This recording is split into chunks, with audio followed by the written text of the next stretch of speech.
Ci troviamo all'interno del nuraghe Santa Barbara di Macomer.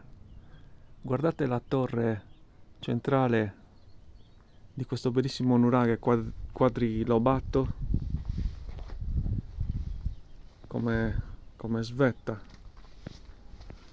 Vi faccio vedere il panorama di cui godevano gli abitanti di questo antico villaggio, perché qui tutto intorno al nuraghe era presente il villaggio nuragico, e questa è una porzione di territorio dominante sulla piana di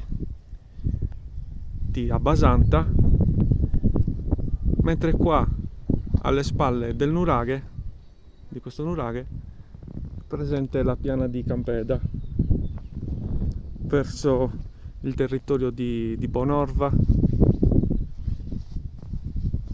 E qua in fondo potete vedere le montagne e colline di origine vulcanica, la lava del monte Sant'Antonio e in fondo il Montiferru che svetta.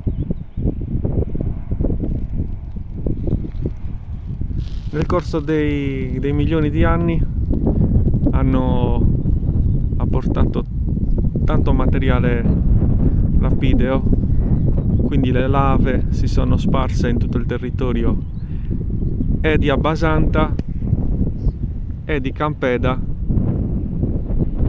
fin verso